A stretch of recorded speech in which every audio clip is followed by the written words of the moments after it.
Howdy everyone, it's me once again, the one and only Killer Rodan. And today, as you can see, I'm still continuing my Disney movie marathon. Because why not? So of course, I want to talk about something that's related to Disney in some sort of form, some sort of way, somehow, some way.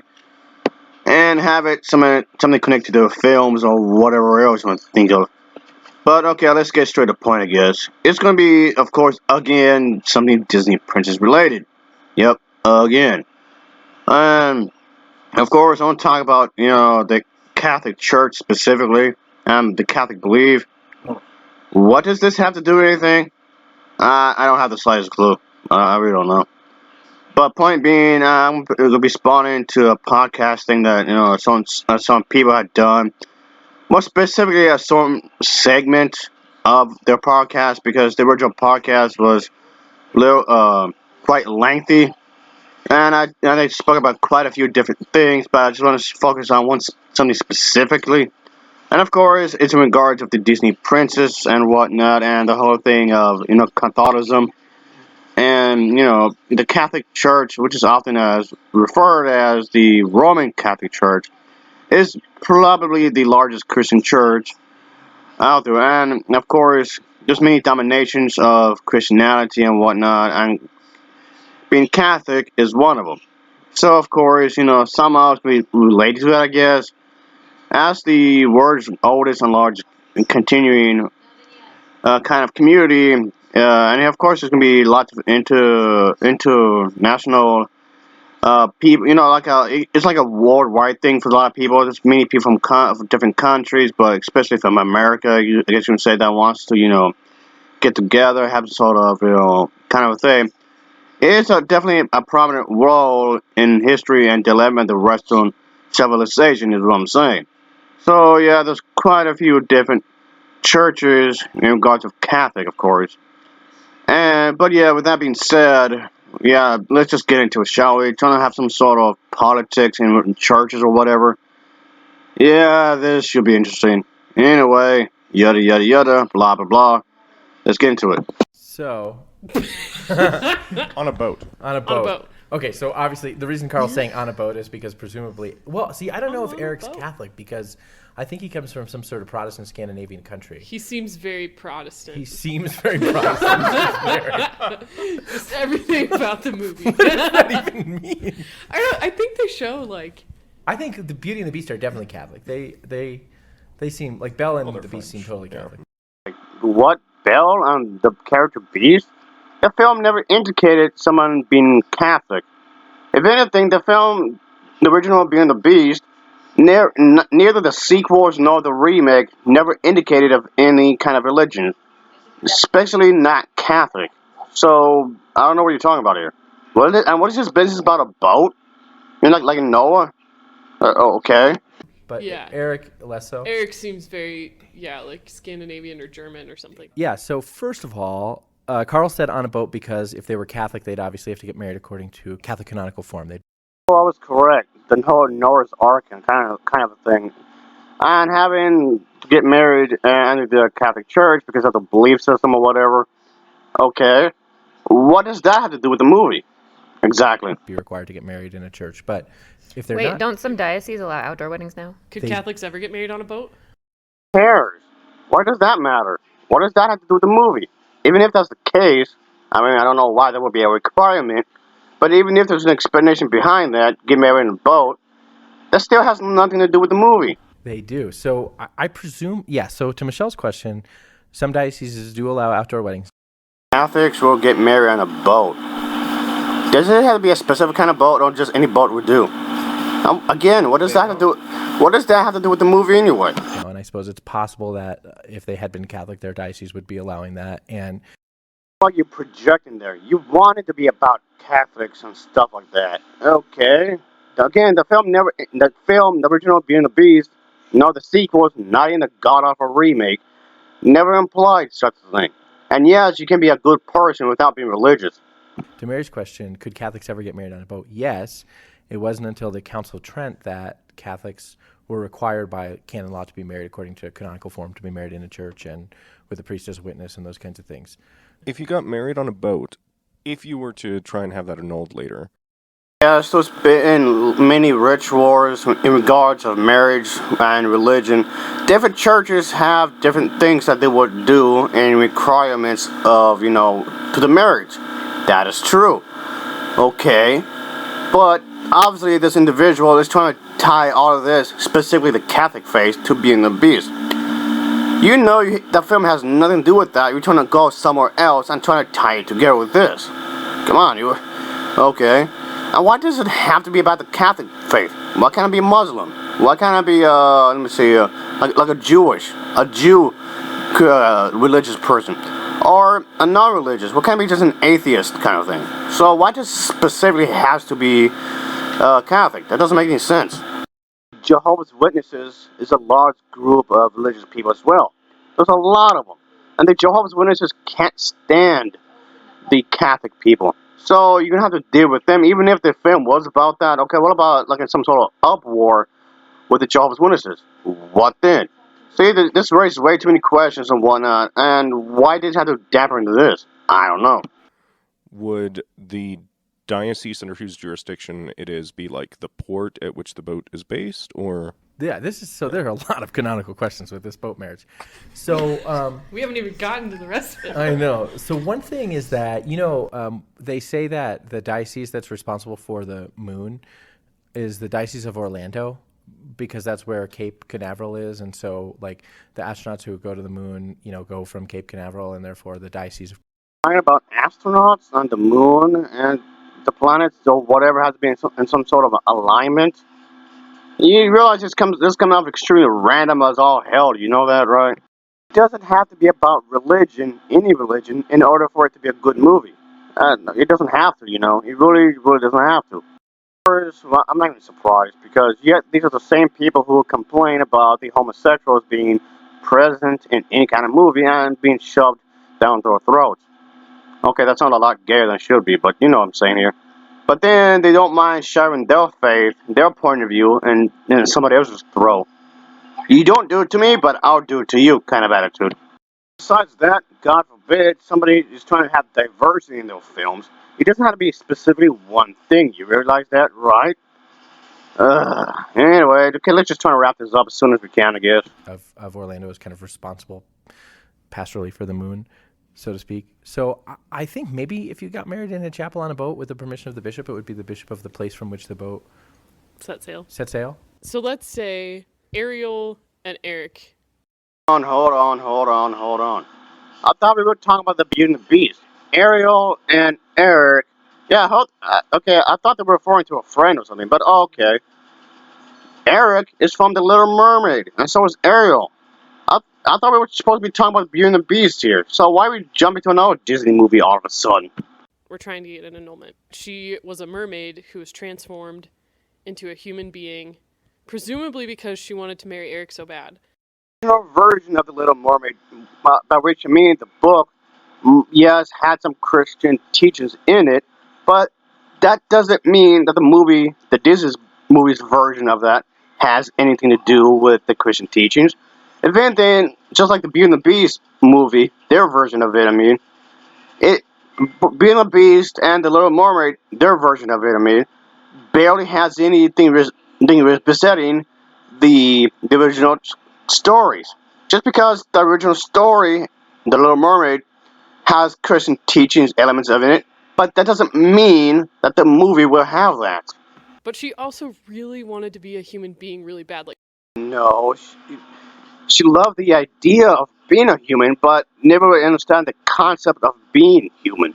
So when you get down to it, and she only wanted to do this, not really because she fell in love with Eric, because in the context of Disney's version, she only saw Ariel saw Eric briefly, and somehow that equals to love.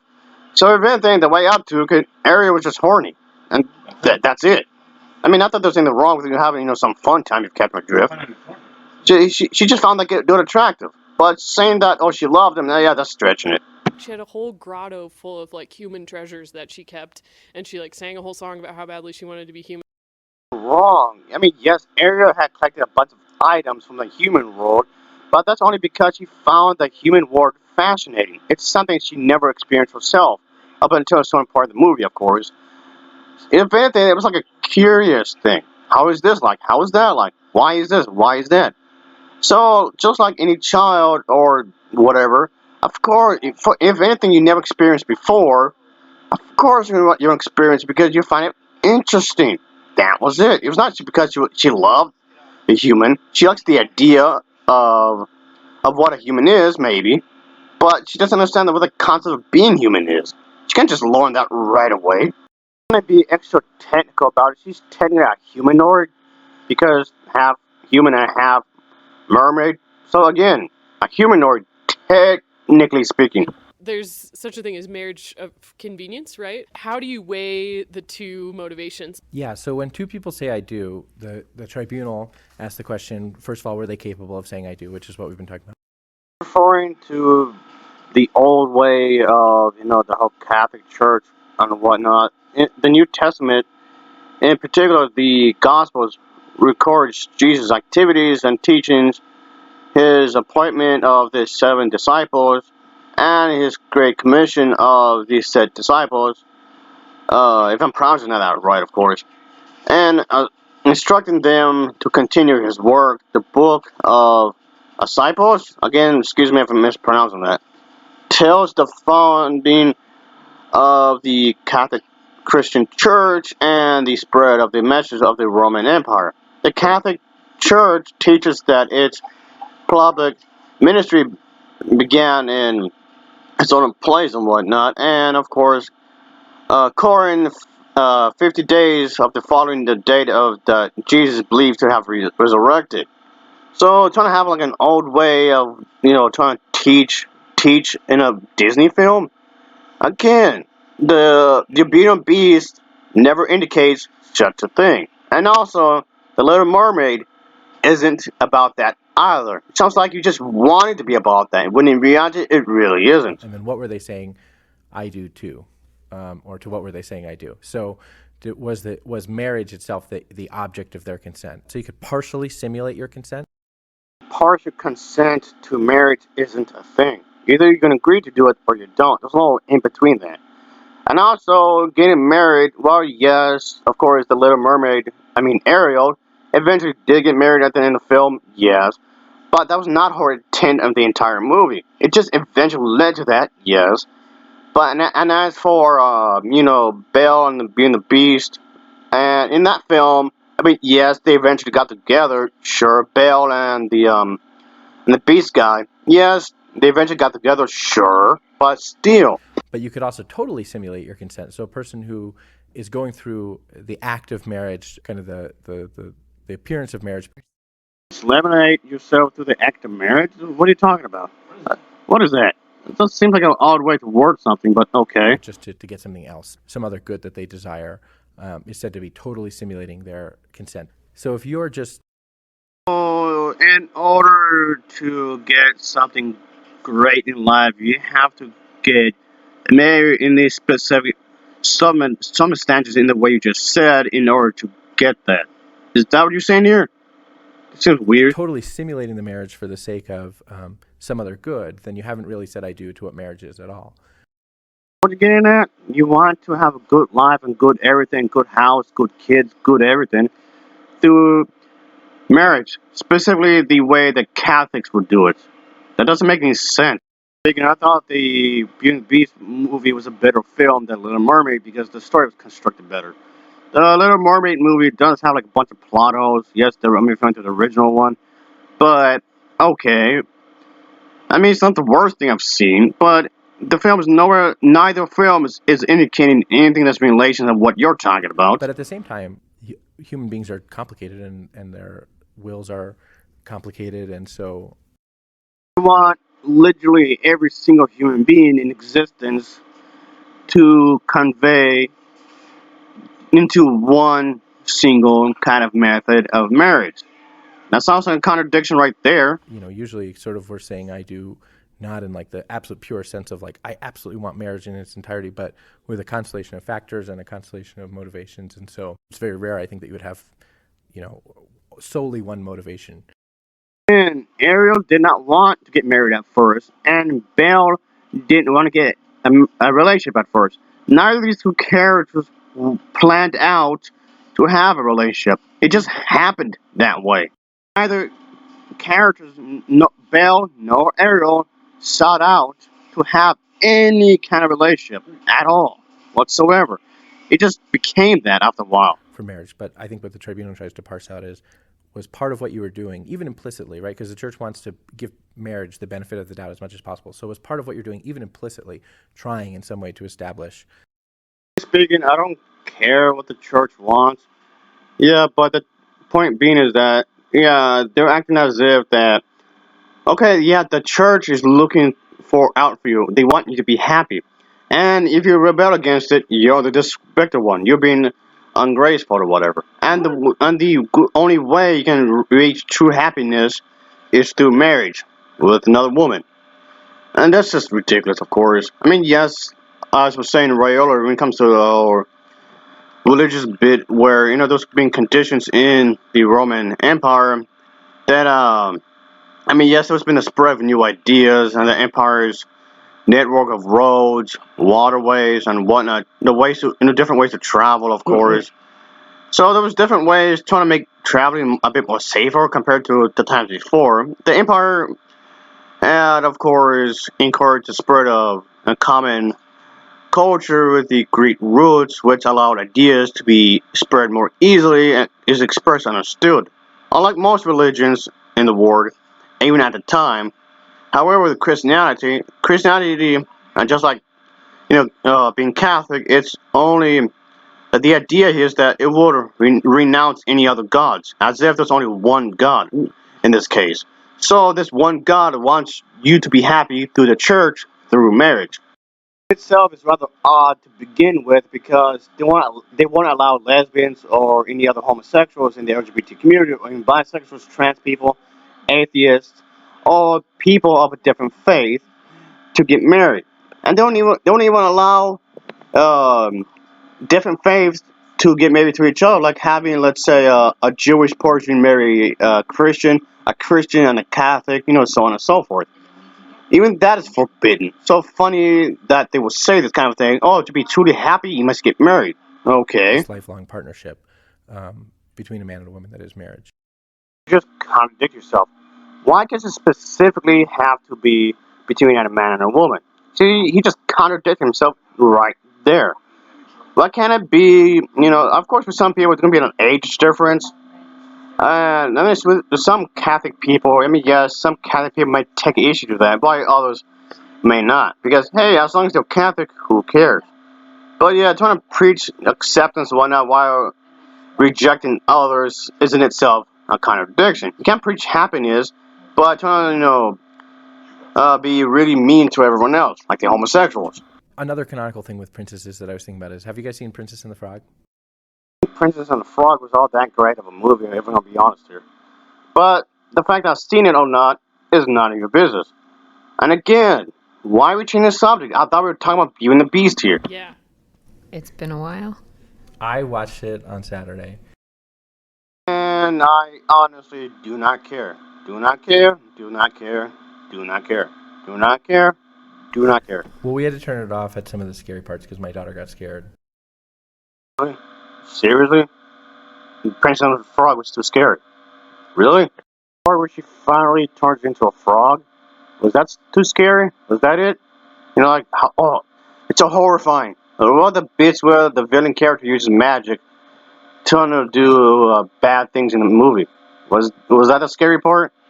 Hey, come and help me out here. I'm not getting anything for you guys. You guys are confusing And there's me. a part where, the part where the Southern Belle is marrying the guy who she thinks is the prince. This isn't Belle. You don't even remember the character's name. You just can call her Southern Belle. I mean, really? This is Belle. It's her. This is Belle. Okay, you got that wrong Of again. Moldovia or whatever. The time when the frog breaks up the wedding, it's right before the minister or whatever says, "I now pronounce you man and wife," and so he kind of the frog breaks up the wedding right before that, and so the implication is that they're not married. Yes, there is a marriage scene within the movie of the Princess and the Frog. That's true, but it's not under the context of a Catholic faith. If anything, even this movie never specified of what religion, if any, that these characters will have any type of religion. It's not any kind of anything specific. You're the one that's putting that there. The character isn't exactly wealthy, so of course she has to make a living somehow, and yes, wants to have a big restaurant and whatnot. And, life is busy. Until one day she gets invited to a friend's place. She has this nice baby blue dress and whatnot, and she meets up this frog thing. Kiss the frog, Prince Charming, and all that jazz. Of course, that's the point where her life basically changed forever. For the crazy and had to have a wild adventure and whatnot. And yes, just because it was intending this set poorly, our main character didn't intend to have a relationship. Again, it just happened to have a relationship down the line. Yes, she eventually gets married to her Prince Charming, yeah. But that doesn't necessarily mean that she was having the idea to have married. It never crossed her mind until much, much later. And that's how life is. A lot of people don't plan this ahead of time. I mean, some do, don't get me wrong, some do, yes. But this doesn't apply for everybody. That's just highly unrealistic. They actually didn't get along at first, which, yes, is actually pretty realistic when you think about it. And then they actually started to like each other, which again is realistic. These things do happen. And it also reminds me of what happened in the first Frozen film. Kristoff and Anna, they didn't even like each other at all. Kristoff was basically like an escort kind of a thing going on there, really. So yeah, God, how did you get this wrong? Canonically, if they had already said that they consented to be married to each other, then they would have at least followed the form of marriage. So there's this confusion in Disney movies that... That's a lie, because Princess and the Frog was not indicating any form of a religious marriage, especially not in a Catholic or Christian kind of way. The saying, I now pronounce you man and wife, is the thing that makes the marriage. That sounds extremely homophobic. But really, consenting is the thing that makes the marriage. So that would be the vows, whenever the vows... That's a straight-up contradiction, because let's say, okay, what if the one individual, Alphonse, what if he wants to get married to a trans woman, male to female trans woman? That would make him happy very much, but you're gonna go against that because that individual is trans. So yeah. Happen in the wedding, or when? Yeah, I would think if they've point exchanged their consent, then even if the wedding got broken up after that. What do you think, Carl? Make any sense, because the Catholics, just like most religious people, they frown upon divorce. If anything, they would want the woman to stay with the man, even if he's abusive and whatnot, even if he cheats on her a number of times. Whatever the case is, it's somewhat her fault. So, implying that there's going to be a breakup in the marriage itself, in the movies, it's going to go against your belief system, because how the Catholics, would teach again how like most religious people are. They want both individuals to stick together, and of course they're going to believe that men are superior because what they have between their legs and all that jazz. Of course, it's bigoted and closed-minded. A lot of the teachings in the Catholic Bible, just like a bunch of other Bibles, is heavily outdated.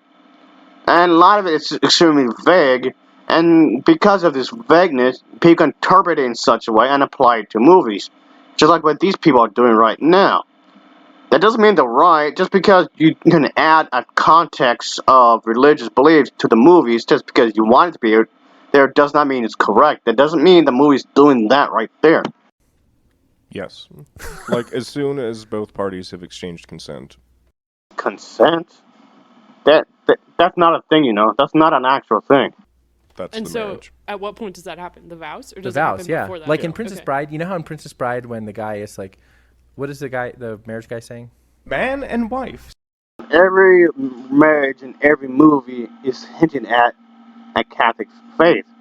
So, yeah, you're projecting there again. Say man and wife. He's trying to get him to skip ahead, the guy's saying marriage is what brings us together, and then Humperdinck is saying... The fear of commitment, the guy skips ahead, what are you talking about? Man and wife. Say man and wife. Seriously, what's so funny? I don't get it. What can't be a man and a man, or a woman and a woman? Oh, okay. Two women actually got married as their favorite Disney princesses. Yes, look it up. That actually did happen. So you could just dismiss that. That was a form of a wedding. And I'm not saying that was Christian or Catholic, but okay. Humperdinck is himself invalidating the marriage because he's skipping over the vows, which are the important part, not the same man and wife part. Oh, okay, he bought the wife, covered in. That's not a way of saying buying. What are you talking about? This has been Disney Princesses in Canon Law. I'm JD Flynn. I'm Mary Rezaj. Carl Bunderson. Michelle LaRosa. We'll be back. All of y'all are full of shit. Okay, that provided nothing. Well, yeah, okay, folks. Yeah, that absolutely provided no any kind of information. That went nowhere. And it went nowhere fast, too. So, okay, and this video is almost 30 minutes. Oh boy, this was a lengthy one, folks. And I do appreciate anybody actually, watched this, actually sat through this, because, yeah, no, this just came out like none of this actually amounted to nothing. So it kind of makes me feel like I've wasted my time here, if I'm gonna be honest here. This went absolutely nowhere. Oh, man, come on. Anyway, as always, thank you for watching, and take care. Until next time, see you.